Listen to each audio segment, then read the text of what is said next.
Hello guys, इस particular video में हम बात करेंगे medicine of gynaecology and obstetrics. देखो, सबसे पहले हम बात करेंगे कि मेडिसिन जो कि प्रेगनेंसी में यूज़ होते हैं, मतलब जिससे प्रेगनेंसी हो सकते हैं।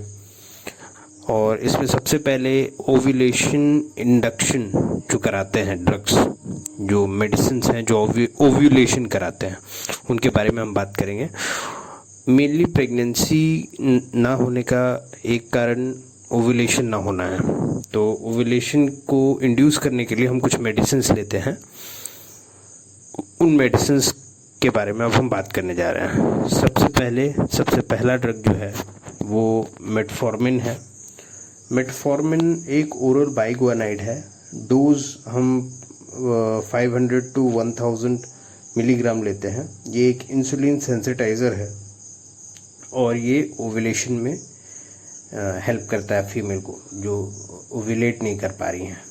फिर एक क्लोमिफेन सिट्रेट है जो कि एक सर्म है, और क्लोमिफेन सिट्रेट भी ओव्यूलेशन इंडक्शन कराती है।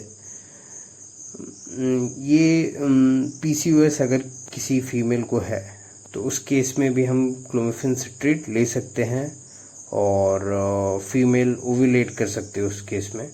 देखो, इसमें ये चीज़ नहीं है कि ये ड्रग 100% काम करेगी, लेकिन ये परसेंटेज जो है, जो एक चांसेस होता है एक ड्रग का, उसका चांसेस बढ़ा देती है। ये ओव्यूलेशन के जो चांसेस होते हैं उसके चांसेस को बढ़ा देती है ये क्लोमिफेन सिट्रेट और मेटफॉर्मिन।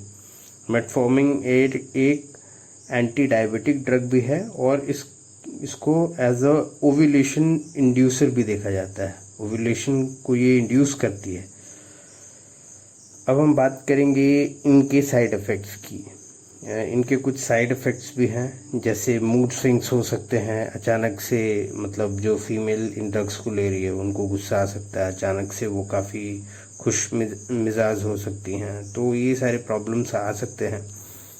पेल्विक डिस्कम्फर्ट्स हो सकती हैं, नोज़िया वोमिटिंग के चांसेस बढ़ जाते हैं। तो ये सारे इससे रिलेटेड साइड इफ़ेक्ट्स हो गए। अब तीसरा ड्रग जो है वो लेट्रोजोल है। लेट्रोजोल एक एरोमेटेज इनहिबिटर है। एरोमेटेज इनहिबिटर उसका ये मेनली फैट सेल्स में, जो आप देखोगे तो फैट सेल्स में ईस्ट्रोजन की जो कन्वर्जन है इसी एरोमेटेज एंजाइम के हेल्प से होती है। और अगर एरोमेटेज एंजाइम को इनहिबिट कर दिया जाएगा तो ईस्ट्रोजन इनहिबिट हो जाता है। तो ये एक पूरा प्रोसेस है जो मतलब मेडिकल स्टूडेंट्स के काम में आती है। लेकिन the thing which we need to know is that letrozole helps in ovulation induction. So अब हम बात करेंगे इसके भी कुछ साइड इफ़ेक्ट्स की। ये लोकोमोटर डिफेक्ट्स कॉज कर सकती है, कार्डियक डिफेक्ट्स कॉज कर सकती है, तो ये इसके भी कुछ साइड इफ़ेक्ट्स हो गए। अब हम बात करते हैं और कौन कौन से ऐसे मेडिसिन्स हैं जो ओव्यूलेशन इंडक्शन कर सकती हैं। देखो, मेनली हमारा फोकस जो रहेगा वो इस पे रहेगा कि जो प्रेगनेंसी से रिलेटेड प्रॉब्लम है। प्रेगनेंसी में एक प्रॉब्लम ये हो सकती है कि प्रेगनेंसी में किसी फीमेल को प्रेगनेंसी नहीं हो रही है, वो एक प्रॉब्लम प्रेगनेंसी से रिलेटेड है। किसी फीमेल को हाइपरटेंशन हो जाती है प्रेगनेंसी में, वो एक प्रेगनेंसी की प्रॉब्लम है।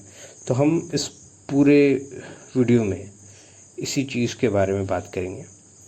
तो जो चौथा ड्रग है जो ओव्यूलेशन इंडक्शन करा सकती है वो इंजेक्शन ऑफ एफएसएच की अगर कोई इंजेक्शन हो तो वो भी ओव्यूलेशन इंडक्शन में हेल्प कर सकती है। और इसके बाद हम अगर बात करें तो GnRH जो एनालॉग है उसके बारे में भी हम बात करेंगे, क्योंकि वो भी एक ओव्यूलेशन इंडक्टर की तरह काम करती है। वो भी ओव्यूलेशन करा सकती है ड्रग। तो उसके बारे में बात करेंगे। ल्यूप्रोलाइड एसीटेट एक ड्रग है जो कि ओव्यूलेशन इंडक्शन में काफ़ी अच्छा काम करती है, ओव्यूलेट कराती है। फिर उसके बाद बात करें तो ट्रिप्टोरेलिन एक है GnRH एनालॉग जो ओव्यूलेशन इंड्यूस कराती है। उसके बाद बुसरेलिन एक है जो ये ओव्यूलेशन इंड्यूस कराती है। देखो अब हम बात करेंगे अदर यूजर्स GnRH एनालॉग का। ये सबसे पहला पॉइंट तो हम जानते हैं कि ये ओव्यूलेशन इंड्यूस कराती है। दूसरा पॉइंट ये है कि ये सप्रेसिंग हार्मोन है बेस ट्यूमर और प्रोस्टेटिक कैंसर के लिए, और ये प्रीकॉशियस प्यूबर्टी में भी यूज़ में आती है। प्रीकॉशियस प्यूबर्टी मतलब प्यूबर्टी पहले आ गई है किसी फीमेल में, उसमें भी GnRH एनालॉग का यूज़ कर सकते हैं। अब GnRH एंटागोनिस्ट की हम बात करेंगे तो GnRH एंटागोनिस्ट जो होते हैं वो भी ओव्यूलेशन इंडक्शन में काफ़ी हेल्प करते हैं। कैसे कैसे, कुल मिलाकर 5 तरीके हैं जिससे ओव्यूलेशन GnRH एंटागोनिस्ट ये जो ओव्यूलेशन इंडक्शन है वो कराती हैं। Competitive inhibitions of pituitary receptors of GnRH से ये करती हैं। इसमें दो मेडिसिन्स की बात हुई है, सेट्रोरेलिक्स और गैनीरेलिक्स। ये दोनों मेडिसिन्स का काफ़ी इम्पोर्टेंट रोल है ओव्यूलेशन इंडक्शन में, और इनको दिया जाता है 6ठे दिन से लेके 14वें दिन के बीच में दे सकते हैं आप। मेंस्ट्रुएशन का जो एक पीरियड होता है वो 6ठे दिन से 14वें दिन के बीच में हम ये मेडिसिन दे सकते हैं। फिर अब हम बात करेंगे कि प्रीमेच्योर LH सर्ज भी ये सप्रेस कर सकती है। तो ये सारे यूजर्स हो गए GnRH एंटागोनिस्ट के। फिर ऑक्सीटोसिन की अगर हम बात करते हैं तो ऑक्सीटोसिन पे अब हम ये करेंगे कि ऑक्सीटोसिन पे अपनी बात होगी कि ऑक्सीटोसिन कैसे काम करते हैं ओव्यूलेशन इंडक्शन में। तो सबसे पहले हमें ये जानना चाहिए कि ऑक्सीटोसिन होता क्या है। ऑक्सीटोसिन एक नैनोपेप्टाइड है और ये पोस्टीरियर पिट्यूटरी से रिलीज़ होता है, जिसका हाफ लाइफ 2 से 3 मिनट के अराउंड होता है। ये 20 से 25 मिनट के अंदर एक्ट करती है। इसका एक्टिंग टाइम एक्शन मतलब जब हम इंजेक्ट मान लो करते हैं ऑक्सीटोसिन तो ये 20 से 25 मिनट के बाद ये अपना एक्शन करती है, मतलब अपने इफेक्ट्स दिखाती है। अगर हम इसके यूजर्स के बारे में बात करें तो बेसिकली ये अबॉर्शन में काम होता है। सेकेंड ट्राइमेस्टर में जो अबॉर्शन जितने भी होते हैं उसमें ऑक्सीटोसिन का काफ़ी इम्पोर्टेंट रोल होता है, और प्रोस्टाग्लैंडिन्स के साथ इसको यूज़ करते हैं। अकेले यूज़ नहीं होता, ये केवल ऑक्सीटोसिन यूज़ नहीं करते हम लोग सेकेंड ट्राइमेस्टर में, इसको प्रोस्टाग्लैंडिन्स के साथ यूज़ करते हैं। दूसरा जो यूज़ है इसका वो ये कि इसको फर्स्ट ट्राइमेस्टर में यूज़ नहीं करते हैं। जो भी हम बात कर रहे हैं ऑक्सीटोसिन के बारे में कि इसको सेकेंड ट्राइमेस्टर में यूज़ करते हैं प्रोस्टाग्लैंडिन्स के साथ, फिर इसको फर्स्ट ट्राइमेस्टर में यूज़ नहीं करते हैं इसको फर्स्ट ट्राइमेस्टर में। किसको यूज़ नहीं करते फर्स्ट ट्राइमेस्टर में? ऑक्सीटोसिन को यूज़ नहीं करते फर्स्ट ट्राइमेस्टर में, सेकेंड ट्राइमेस्टर में यूज़ करते हैं प्रोस्टाग्लैंडिन्स के साथ, राइट। अब बात करेंगे इसको लेबर इंडक्शन में काफ़ी हेल्प करेंगे हम। ऑक्सीटोसिन का लेबर इंडक्शन में काफ़ी हेल्प देखा गया है, काफ़ी मदद मिलती है ऑक्सीटोसिन से लेबर इंडक्शन में। फिर इसको देते कैसे हैं, क्या मोड ऑफ मतलब किस तरीके से हम ऑक्सीटोसिन का यूज़ करके लेबर इंड्यूस करते हैं। तो 5 इंटरनेशनल यूनिट हम देते हैं 500 ml of ringer lactate solution, 8 drops per minute होने चाहिए, और given half the dose for multigravidas as compare to primary gravidas. इसमें क्या होता है कि जो मल्टी ग्रेविटास हैं उनको हाफ डोज देते हैं एज कम्पेयर टू प्राइमरी ग्रेविटा, क्योंकि मल्टी ग्रेविटा का सबसे पहले मतलब ये होता है कि उनकी पहले भी प्रेगनेंसी हो चुकी है, और प्राइमरी ग्रेविटा मतलब वो पहली बार प्रेग्नेंट हो रही हैं, राइट। तो जो मल्टी ग्रेविटाज हैं उनको हम कम ये करते हैं, कम डोज देते हैं, और वहीं प्राइमरी ग्रेविटा को हम ज़्यादा डोज देते हैं, मतलब डबल डोज देते हैं। और अगर हम बात करें ऑक्सीटोसिन के बारे में, तो ये पीपीएच प्रिवेंट करने के लिए ड्रग ऑफ चॉइस है, right. To prevent PPH it is the drug of choice, और डोज जो प्रिवेंशन के लिए दी जाती है वो 5 to 10 IU होती है, इंट्रामस्कुलर और इंट्रावीनस बोलस शॉट दे देते हैं हम लोग। और डोज फॉर ट्रीटमेंट है 10 to 20 international unit IV infusion दे देंगे। For contraction stress test, contraction stress test के बारे में अगर हम बात करेंगे, induce contraction and see response of FHR, and this gives indication of woman can have normal delivery or not. एक कॉन्ट्रैक्शन स्ट्रेस टेस्ट करते हैं हम लोग, कॉन्ट्रैक्शन इंड्यूस करते हैं और देखते हैं FSH का रिस्पॉन्स, देखते हैं जो भी यूट्रस कैसे कॉन्ट्रैक्ट कर रही है, FSH नहीं, I am really sorry, uterus का जो रिस्पॉन्स है वो देखते हैं, और उसके बाद हम अकॉर्डिंगली अपना डिसीजन लेते हैं प्रेगनेंसी से रिलेटेड। सो अब साइड इफ़ेक्ट की अगर हम बात करें तो वाटर रिटेंशन जो है, वाटर रिटेंशन ये काफ़ी कराती है ऑक्सीटोसिन, और वाटर इंटॉक्सिकेशन भी करती है ये। मल्टी ग्रेविडा में ये रप्चर ऑफ यूट्रस कर सकती है। तो उसके बाद फिर हम ये बात करें कि हाइपर स्टिमुलेशन की अगर हम बात करें तो 45 सेकंड के अंदर contraction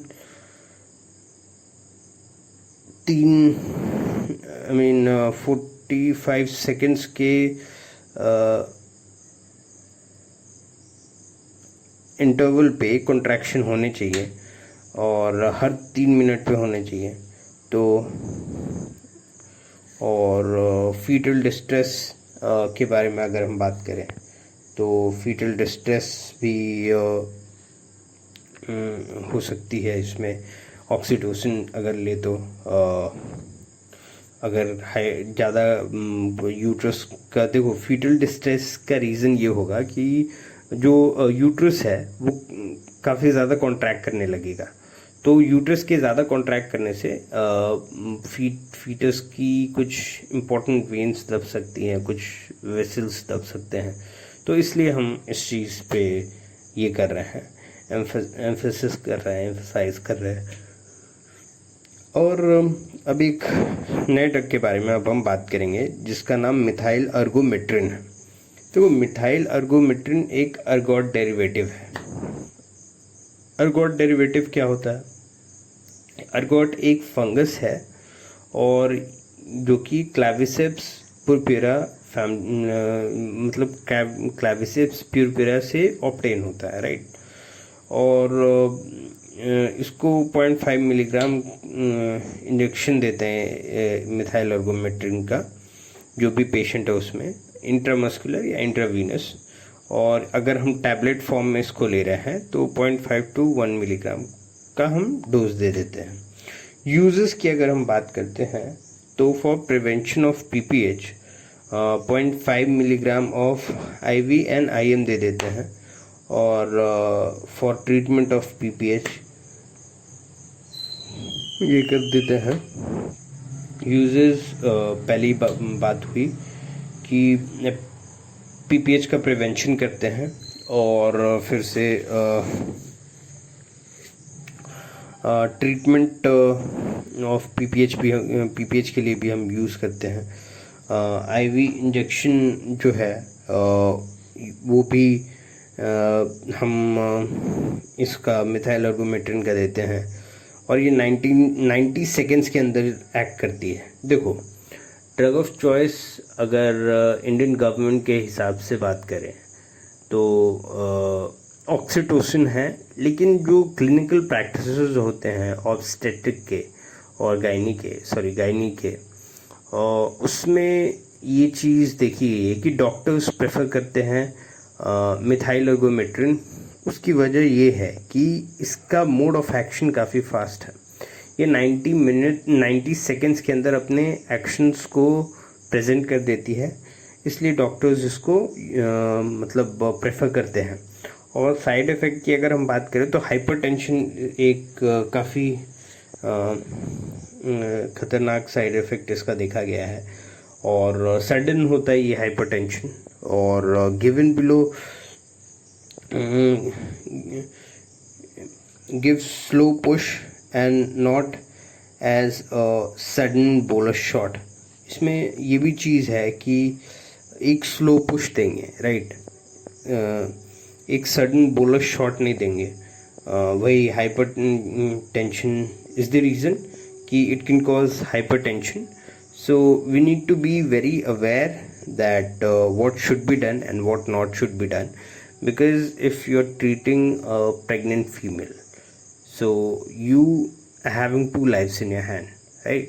And as a doctor you need to understand that the patient life is extremely precious, so each and every decision should be taken with utmost awareness, right?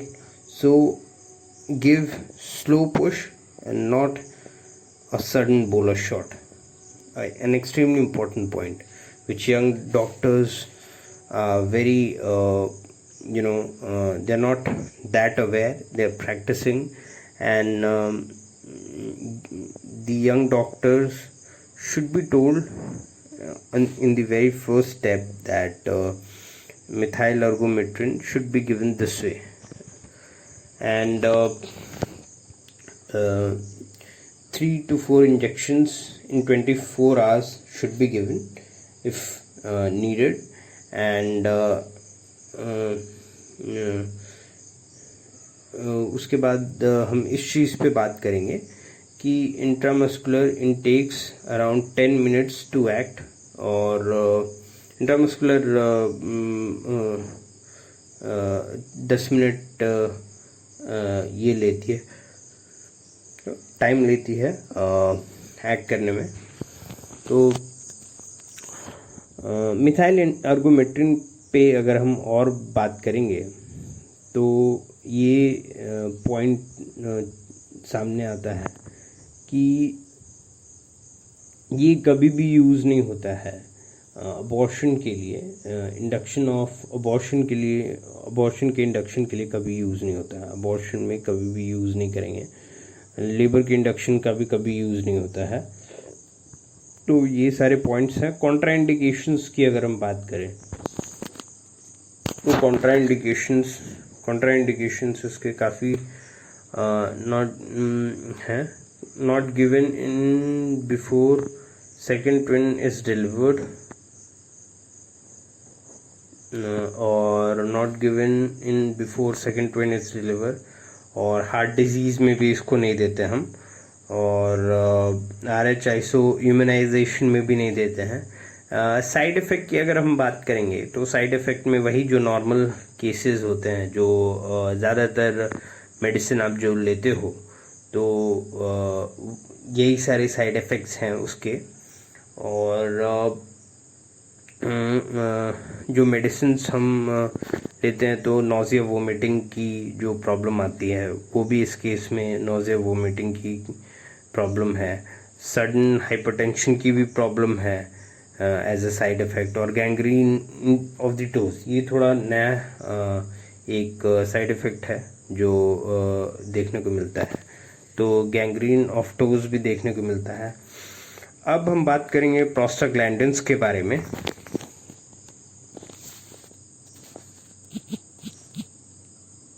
Prostaglandins के बारे में अब हम बात करेंगे।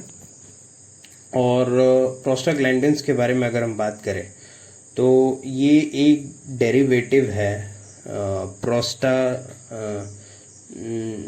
प्रोस्टेनोइक एसिड का, जो कि पूफा से लिया जाता है। ये भी एक फैटी एसिड है प्यूफा। और ये मेनली देखो प्रोस्टाग्लैंडिन्स की अगर हम बात करते हैं तो जहाँ प्रोस्टाग्लैंडिन्स है वहाँ मतलब अगर प्रेगनेंसी में हम प्रोस्टाग्लैंडिन्स का नाम ले रहे हैं तो अबॉर्शन का नाम ज़रूर आने वाला है। इंडक्शन ऑफ अबॉर्शन में काफ़ी काम में आता है, इंडक्शन ऑफ लेबर में काफ़ी काम में आता है, या ट्रीटमेंट ऑफ पीपीएच में काफ़ी काम में आता है। तो ये सारी चीज़ें हैं जो प्रोस्टाग्लैंडिन्स के बारे में जाननी बहुत ज़रूरी है। उसके बाद अगर हम बात करें तो अनलाइक ऑक्सीटोसिन प्रोस्टाग्लैंडिन्स जो है, prostaglandins can be use through out the gestation, right.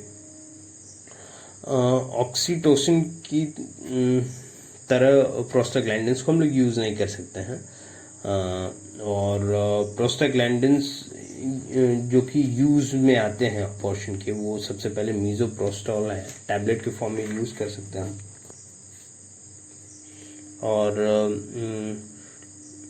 200 gram orally देते हैं हम। वजाइनली भी हम दे सकते हैं, वजाइना में दे सकते हैं हम मीज़ोप्रोस्टॉल। और फिर से रेक्टली भी ये मेडिसिन दी जा सकती है। So there are various methods through which these things can be done. And the most important point is that जो भी हम मेडिसिन देंगे उसको देने से पहले एक हाइपर सेंसिटिविटी टेस्ट ज़रूर करा लेनी है, ताकि पेशेंट जो है वो उस मेडिसिन के लिए सेंसिटिव ना हो, राइट। और दूसरा जो प्रोस्टाग्लैंडिन्स है मीज़ोप्रोस्टॉल के बाद, वो कार्बोप्रोस्ट है। और इसको इंजेक्शंस के फॉर्म में देते हैं, इंट्रामस्कुलर ही केवल देते हैं, कभी भी आईवी नहीं देंगे हम। और इसके बाद प्रोस्टाग्लैंडिन्स जो है वो पीपीएच में भी यूज़ में आते हैं। हम पीपीएच में भी प्रोस्टाग्लैंडिन्स का यूज़ करते हैं। बात अगर मीज़ोप्रोस्टॉल की जाए तो ओरली हम लोग 200 माइक्रोग्राम देते हैं, राइट। और रेक्टली हम लोग 800 मिलीग्राम दे देते हैं, जो कि मतलब एक डिसेंट डोज लेके चल रहे हैं।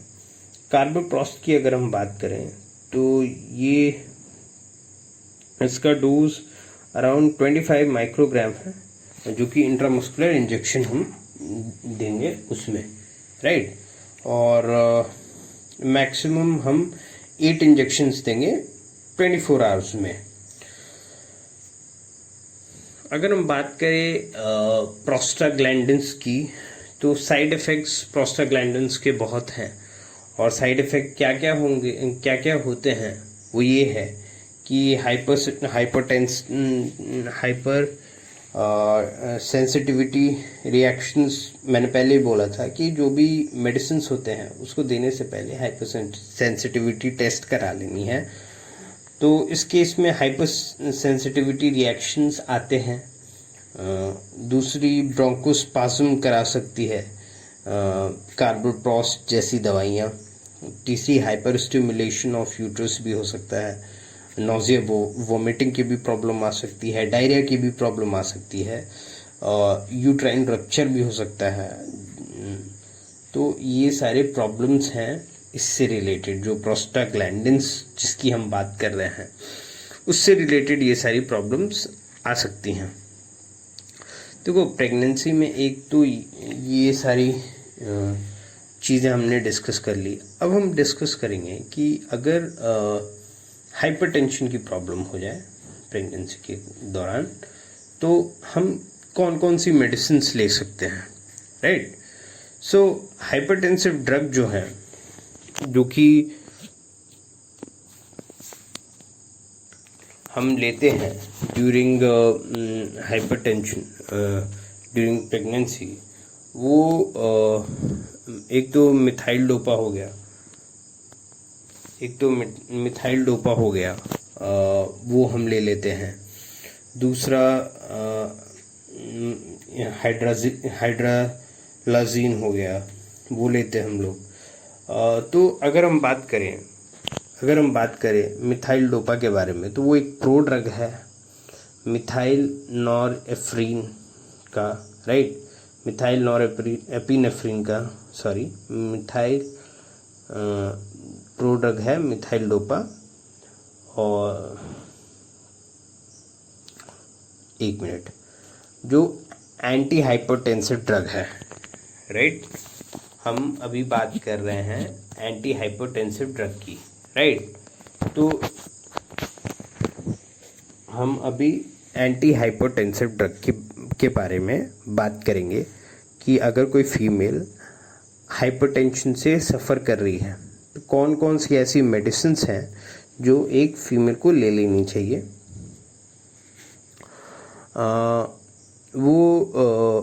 सबसे पहले मिथाइल डोपा के बारे में बात करेंगे।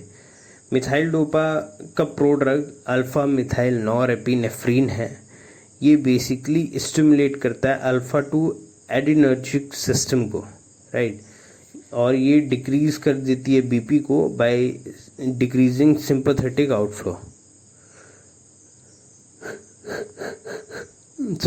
Outflow, right. Inhibit dopa carboxylase and decreases dopamine and adrenaline, okay. ये सारे फंक्शंस हैं मिथाइल डोपा से रिलेटेड।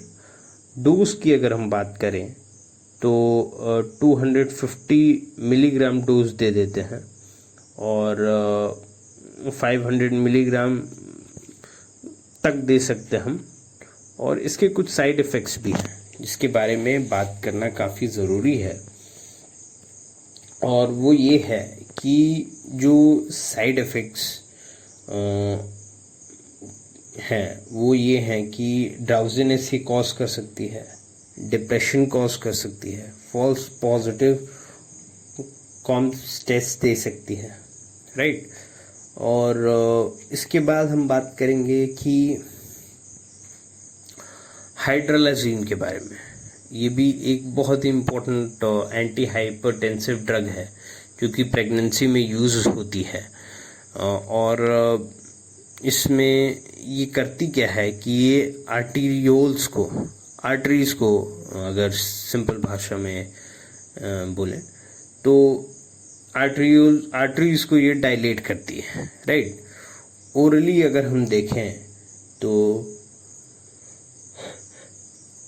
ओरल जो है ओरली हम इसको 25 मिलीग्राम देते हैं टू 100 मिलीग्राम देते हैं, राइट। और 4 डोजेस पर डे देते हैं। और आईवी अगर दे रहे हैं हम लोग तो 5 to 10 मिलीग्राम दे देते हैं, राइट। साइड इफ़ेक्ट्स इसके थोड़े अलग होंगे मिथाइल डोपा से। इसमें टैकीकार्डियाज हो सकते हैं, एरिथमियाज की प्रॉब्लम हो सकती है और हाइपोटेंशन हो सकता है। देखो हाइपोटेंशन मतलब ये चीज़ होती है कि आपका बीपी कम हो रहा है, राइट। और टैकीकार्डिया का मतलब ये होता है कि आपकी हार्ट बीट जो नॉर्मल हार्ट बीट है उससे ज़्यादा तेज़ हो रही है। और एरिथमियाज का मतलब ये होता है कि जो हार्ट है उसका एक नॉर्मल रिदम होता है, वो हार्ट अब नॉर्मल रिदम से नहीं बीट करेगी, उसकी अब अलग रिदम हो जाएगी, कभी तेज कभी धीरे, कभी बहुत तेज कभी धीरे, कभी बहुत धीरे. सो it will not follow a pattern. Usually our heart used to follow a pattern which it wouldn't be following in case of arrhythmias. So ये सारे problems आ सकते हैं हाइड्रोलाजीन के केसेस में एज अ साइड इफेक्ट. और इसके बाद एक और ड्रग के बारे में हम बात करेंगे जिसका नाम लैबिटालोल है. लैबिटालोल के बारे में अगर हम बात करें तो जो लैबिटालोल है एंटी हाइपरटेंसिव ड्रग की प्रेगनेंसी में जो एंटी हाइपरटेंसिव ड्रग जो है जितने सारे, उन ड्रग में ये ड्रग ऑफ चॉइस है. लैबिटालोल ड्रग ऑफ चॉइस है in females who are pregnant and जो हाइपरटेंशन से सफ़र कर रही हैं, तो उनके लिए best anti hypertensive drug labetalol है. राइट. क्रॉनिक हाइपरटेंशन में सबसे पहले तो इसको देते हैं. हाइपरटेंशन देखो, हाइपरटेंशन एक ऐसी प्रॉब्लम है जो मतलब काफ़ी सारे और प्रॉब्लम, हार्ट से रिलेटेड प्रॉब्लम्स को ये कर सकती है, ट्रिगर कर सकती है. बहुत सारे कॉम्प्लिकेशंस होते हैं हाइपरटेंशन को. So we try to avoid those complications. और अगर हम लैबिटालोल की बात करें तो इसका मोड ऑफ एक्शन क्या होगा. तो मोड ऑफ एक्शन के बारे में अगर हम बात करते हैं तो ये अल्फ़ा प्लस बीटा ब्लॉकर दोनों है. राइट. डोज की अगर हम बात करें तो 100 मिलीग्राम दे देंगे, दे सकते हैं. और अगर ज़रूरत पड़े तो 200 मिलीग्राम तक भी हम इसको दे सकते हैं. अगर ओरली हम दे रहे हैं और पेशेंट स्टेबल नहीं है तो 2400 मिलीग्राम्स तक हम दे सकते हैं 24 आवर्स में. और आईवी की बात नहीं करते हैं. आईवी मतलब रेयर केसेस में दी जाती है. सो दी जाती है. I mean I am not saying that IV is never given. IV is given but the cases are not normal. I mean, the cases are not frequent. It is not given in usual cases. फिर इसके side effects के बारे में अगर हम बात करते हैं तो साइड इफ़ेक्ट इसके हेडेक हो गए और कंजेस्टिव हार्ट फेलियर भी इसके साइड इफ़ेक्ट्स हो सकते हैं एक्सट्रीम केसेस में. ब्रोंकियल एज़मा भी इसके साइड इफ़ेक्ट्स हो सकते हैं. सो बहुत सारे साइड इफ़ेक्ट्स हैं. उसके बाद हम निफेडिपिन के बारे में बात कर रहे हैं. निफेडिपिन जो है वो कैल्शियम चैनल ब्लॉकर है और ये भी वैसोडाइलेटर है. वैसोडाइलेटर. और डोजेस की अगर हम बात करें तो 500 मिलीग्राम टू 10 मिलीग्राम देते हैं और 80 मिलीग्राम तक हम दे सकते हैं. साइड इफ़ेक्ट्स की अगर हम बात करें तो सडन हाइपोटेंशन ये कॉज कर सकती हैं. सडन हाइपोटेंशन कॉज कर सकती हैं. ये टैकीकार्डिया कॉज कर सकती हैं. तो साइड इफ़ेक्ट्स निफेडिपिन की ये सारे साइड इफ़ेक्ट्स हैं. सडन हाइपोटेंशन कॉज कर सकती हैं. हाइपोटेंशन के बारे में मैंने पहले बोला है क्या है हाइपोटेंशन. टैकीकार्डिया के बारे में भी मैंने बताया हुआ है कि व्हाट इज़ टैकीकार्डिया. और हेडेक के बारे में भी बात हुई है. इसके बाद अगर हम बात करें तो नाइट्रोग्लिसरीन भी एक मेडिसिन है जो कि हम यूज़ करते हैं. और नाइट्रोग्लिसरीन के बारे में अगर हम बात करें तो इन्फ्यूजन पंप यूज़ में आती है. मतलब इन्फ्यूजन पंप यूज़ कर सकते हैं हम लोग नाइट्रोग्लिसरीन के केस में. डोजेज 500 माइक्रोग्राम पर मिनट है और 80 माइक्रोग्राम तक हम इसको यूज़ कर सकते हैं. और साइड इफ़ेक्ट के बारे में अगर हम बात करें तो हाइपोटेंशन है, टैकीकार्डिया है, ग्लोबिनीमिया हो सकता है, हेडेक हो सकता है. तो ये सारे साइड इफ़ेक्ट्स हो गए नाइट्रोग्लिसरीन की। और इसके बाद हम सोडियम नाइट्रोक्लोराइड के बारे में भी बात करेंगे कि सोडियम नाइट्रोक्लोराइड भी हम यूज़ कर सकते हैं as an anti hypotensive drug emergency situation में। और ये साइनाइड टॉक्सिसिटी फीटस के लिए कॉज कर सकती है और शॉर्ट पीरियड के लिए इसको यूज़ करते हैं, अवॉइड करते हैं यूजुअली इस ड्रग को, राइट। तो देखो हमने एक पूरी मेडिसिन के रेंज के बारे में बात कर ली है और इसमें काफ़ी सारी चीज़ें सामने आई हैं जो कि बात करने वाली थी, जिसके बारे में हमने डिस्कशन किया प्रॉपर। और अभी कुछ पॉइंट्स रह गए हैं जो कि इम्पोर्टेंट हैं और जो कि जिसके बारे में हमें बात करनी थी, हमने बात भी की है। अगर हम बात करते हैं इसके बारे में कि मेंस्ट्रुएशन की फिजियोलॉजी क्या है, मेंस्ट्रुएशन होता कैसे है, राइट। कि हमारे अंदर बॉडी के अंदर फीमेल्स की बॉडी के अंदर इनफैक्ट ऐसा क्या होता है जो मेंस्ट्रुएशन कॉज करता है, तो हम उस पॉइंट के बारे में डिस्कशन करेंगे। देखो हमारे ब्रेन के अंदर हाइपोथैलेमस है, राइट। हाइपोथैलेमस क्या करता है, एक गोनाडोट्रोपिन रिलीजिंग हार्मोन रिलीज करता है, राइट। ये जो गोनाडोट्रोपिन रिलीजिंग हार्मोन है वो पिट्यूटरी पे जाके एक्ट करेगा, ठीक है। वो पिट्यूटरी पे जब जाके एक्ट करता है तो वो पिट्यूटरी अब FSH और LH रिलीज करती है। FSH जो है वो जो फीमेल ओवरी है वहाँ जाके एक्ट करती है, राइट। फीमेल ओवरी पे जैसे ये एक्ट करती है तो this leads to growth of follicles.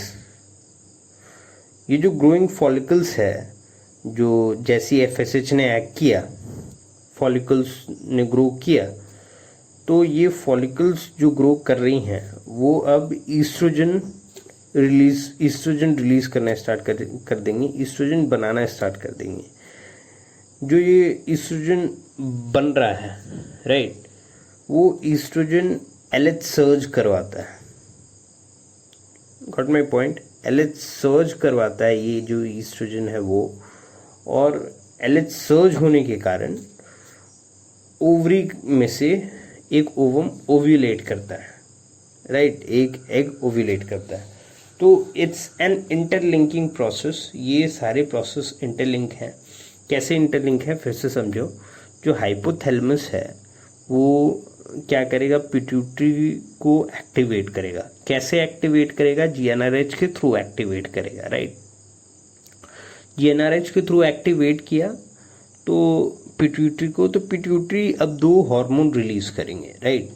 कौन कौन से हार्मोन रिलीज करेंगे, FSH रिलीज करेंगे और LH रिलीज करेंगे। FSH जो रिलीज हुआ है वो क्या करेगा, ओवरी पे एक्ट करेगा और फॉलिकल्स ग्रो करवाएगा। ओवरी के अंदर फॉलिकल्स होते हैं और फॉलिकल्स ही ओवम में कन्वर्ट होते हैं ग्रोथ करके। जैसे ये फॉलिकल्स ग्रो करना स्टार्ट करेंगे, ग्रो करने के साथ साथ में ईस्ट्रोजन भी प्रोड्यूस करेंगे, राइट। ईस्ट्रोजन जैसे ही प्रोड्यूस हुआ, समझ में आ रहा है, हाँ, ईस्ट्रोजन जैसे ही प्रोड्यूस होता है, समझो बात को मेरे, वो ईस्ट्रोजन अब जाके LH सर्ज कराएगा और LH सर्ज होते ही ये जो बढ़ा हुआ LH है वो ओव्यूलेशन करा देगा, राइट। और जो बढ़ा हुआ ईस्ट्रोजन है, देखो बढ़े हुए ईस्ट्रोजन के 2 काम हैं, LH सर्ज कराना ताकि ओव्यूलेशन हो सके, और एक ईस्ट्रोजन का और काम है फीडबैक इनहिबिशन देना कि हो गया भाई, अब GnRH मत प्रोड्यूस करो, अब FSH रोक दो, हो गया काम। तो ये पूरा एक प्रोसेस है, इंटरलिंक प्रोसेस, जो कि मेंस्ट्रुअल फिजियोलॉजी के नाम से जाना जाता है और एक्सट्रीमली इम्पोर्टेंट प्रोसेस है. So we need to know these processes. और आगे अगर हम बात करें तो हमने ड्रग ओव्यूलेशन जो इंड्यूस कराते हैं उनके रिलेटेड मेडिसिन कहो या ड्रग्स कहो, हमने पढ़ा है. उसमें मेटफॉर्मिन आया, क्लोमिफेन सिट्रेट आया, लेट्रोजोल आया और FSH के इंजेक्शन्स आए FSH के. और फिर से हमने GnRH एनालॉग्स के बारे में बात किया, GnRH एंटागोनिस्ट के बारे में बात किया, ऑक्सीटोसिन के बारे में बात किया, मिथाइल अर्गोमेट्रिन के बारे में बात किया, प्रोस्टाग्लैंडिन्स के बारे में बात किया. तो ये सारे हमारे ड्रग्स थे, हमारे मेडिसिन्स थे ओव्यूलेशन इंडक्शन के अंदर. उसके बाद हमने एंटी हाइपोटेंसिव ड्रग के बारे में भी बात की.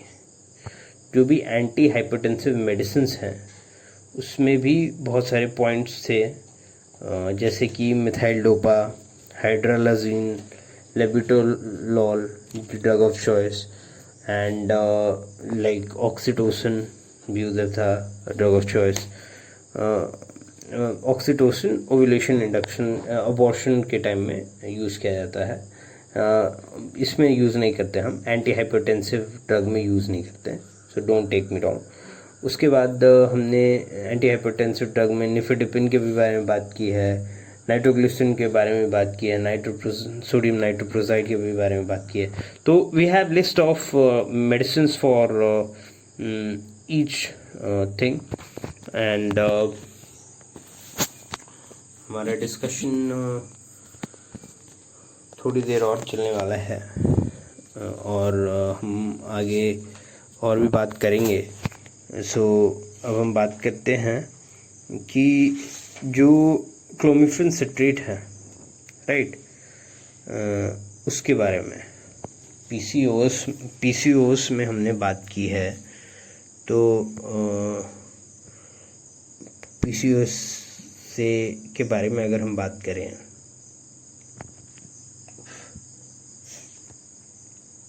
तो PCOS के बारे में क्या बात करना चाहते हो तुम? तो PCOS के बारे में हमारा ये पॉइंट है कि जो क्लोमिफेन सिट्रेट है, राइट, क्लोमिफेन सिट्रेट क्या करेगा, ईस्ट्रोजन रिसेप्टर को ब्लॉक कर देगा, राइट. पिट्यूटरी स्टिमुलेशन इंक्रीज होगा, FSH इंक्रीज होगा, तो 1 से 2 फॉलिकल ग्रो करेंगे और ओव्यूलेट करेंगे. ये तरीका है क्लोमिफेन सिट्रेट का. और क्लोमिफेन सिट्रेट के बारे में अभी कुछ डिटेल्स हैं जो हम बात करेंगे, लेकिन पहले ये पॉइंट हम कवर कर लेते हैं कि जो तरीका है क्लोमिफेन सिट्रेट का, उसके बारे में हम बात कर लें, राइट.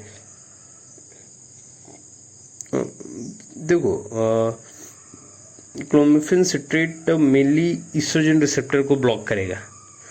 और यहाँ पे एक पॉइंट समझने की है कि अगर ईस्ट्रोजन रिसेप्टर को ब्लॉक कर रहा है, राइट, कि ईस्ट्रोजन रिसेप्टर हाइपोथैलेमस पे जो है उसको जाके ब्लॉक कर रहा है, मेनली क्लोमिफेन सिट्रेट का वही रोल है. अगर ईस्ट्रोजन इस चीज़ को ब्लॉक कर रहा है तो FSH कैसे बढ़ेगा, ये कुछ लोग क्वेश्चन कर सकते हैं. देखो, अगर ईस्ट्रोजन रिसेप्टर को ब्लॉक कर रहा है तो ईस्ट्रोजन अच्छे से एक्ट नहीं कर पाएगा, राइट. और ईस्ट्रोजन का रोल क्या होता था? ईस्ट्रोजन का रोल होता था नेगेटिव फीडबैक देना हाइपोथैलेमस को, क्योंकि देखो भाई, हो गया मेरा काम, अब GnRH प्रोड्यूस ना करो और FSH प्रोड्यूस ना करो. वो नेगेटिव फीडबैक अब नहीं मिल पाएगा. अगर ये नेगेटिव फीडबैक नहीं मिलता है तो होगा क्या? होगा ये कि जो GnRH है वो प्रोड्यूस होता रहेगा, क्योंकि कोई नेगेटिव फीडबैक नहीं है. GnRH अगर प्रोड्यूस होता रहेगा तो FSH जो है, राइट, FSH भी प्रोड्यूस होता रहेगा क्योंकि GnRH जाके पिट्यूटरी को स्टिमुलेट करेगा, तो FSH का प्रोडक्शन होते रहेगा। तो FSH का प्रोडक्शन होते रहेगा तो फॉलिकल्स ग्रो करते रहेंगे, फॉलिकल्स ग्रो करते रहेंगे तो ओव्यूलेट करते रहेंगे। तो इसी तरीके से क्लोमिफेन सिट्रेट अपना काम करता है, ओव्यूलेशन कराता है। और इसकी डोज के बारे में हमने बात नहीं की, जो कि इम्पोर्टेंट एक पॉइंट था। डोज जो कि इम्पोर्टेंट पॉइंट था क्लोमिफेन सिट्रेट के बारे में, डोज हम मिस कर गए उसके बारे में बात करना। और डोज की अगर हम बात करें तो 50 मिलीग्राम टू 100 मिलीग्राम एक डोज हम देते हैं। और ये बेसिकली मेंस्ट्रुएशन के सेकेंड डे से लेके 6 डे के बीच में देते हैं। इससे ओव्यूलेशन रेट 80% बढ़ जाता है, काफ़ी इफेक्टिव ड्रग है।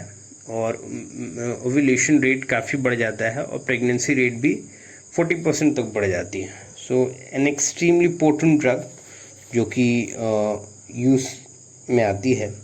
और क्लोमिफेन सिट्रेट का एक बड़ा ही एक और इंटरेस्टिंग इफ़ेक्ट है कि इससे ट्विंस जो हैं वो होते हैं, ट्विंस होने के चांसेस भी बढ़ जाते हैं। So if you are planning to have twins, this is the medicine you should look for. And before taking any of the medicines which I have mentioned over here, you should consult a doctor, because every patient is different, right? Their body structure is different, their physiology is different. So अभी आपने जो जितने भी medicines के बारे में सुना है, उन मेडिसिन्स को लेने से पहले डॉक्टर्स की प्रिस्क्रिप्शन ज़रूर ले लें, डॉक्टर से कंसल्टेशन जो है वो ज़रूर ले लें, ताकि सामने वाला जो डॉक्टर आपको अच्छे तरीके से समझ पाए और अकॉर्डिंगली आपको मेडिसिन्स दे पाए। So please take doctor's consultation before you take any of these medicine. और हम इसके बारे में बात हमने जो भी है, तो ये टोटल जो चीज़ें हुई हैं, जो भी हमने बात की है क्लोमिफेन सिट्रेट के बारे में, वो काफ़ी इंटरेस्टिंग है। और एक और इंटरेस्टिंग पॉइंट है जो I think which needs to be covered before wrapping this video, कि देखो IVF एक बहुत ही इम्पोर्टेंट पॉइंट है, जो कि it's an extremely important point. और IVF के बारे में अगर हम बात करते हैं तो IVF बेसिकली एक काफ़ी इंटरेस्टिंग टॉपिक है। If you not getting me wrong, then IVF में एक काफ़ी इंटरेस्टिंग पॉइंट है, वो ये है कि IVF में हम लोग एक से शुरू में जो फीमेल है उसके एक से काम नहीं चलाते हैं। हम चाहते हैं कि हमारे पास 6 to 15 एग्स हों। ऐसा क्यों? क्योंकि देखो IVF के लिए क्या होता है कि you have to be very precise, you have to be very aware, conscious of what is being done, and क्योंकि ये बहुत ही बारीक एक प्रोसेस है और इसमें मेडिकल इक्विपमेंट्स बहुत सारे यूज़ होते हैं और काफ़ी सारे प्रोसेस होते हैं। तो किसी प्रोसेस में अगर थोड़ी सी भी गड़बड़ी आ जाए तो वहाँ पे एक पूरा एक एग बर्बाद हो जाता है। तो we need to have 6 to 15 eggs for that, और कम से कम 3 तो एग होने ही चाहिए, ताकि हमारे जो प्रोसेस है उसमें कोई प्रॉब्लम ना आए। और उसके बाद जब हमारे पास एग्स हो जाते हैं तो हम जो भी पेशेंट है उसके एग को स्पर्म से फ्यूज़ कराते हैं और फिर एक जाइगोट बनाते हैं और फिर हमारे आगे का जो प्रोसेस होता है। So the moral of the story is कि जो IVF है, it's a very complicated process. People may take it as कि यार it's a very simple process and there's no need of expertise in it. So complicated process है जो कि थोड़ा simple लगता है लेकिन उतना simple होता नहीं है. So this is all about different medicines related to pregnancy. Or let's revise the entire medicine again. देखो, हमने एक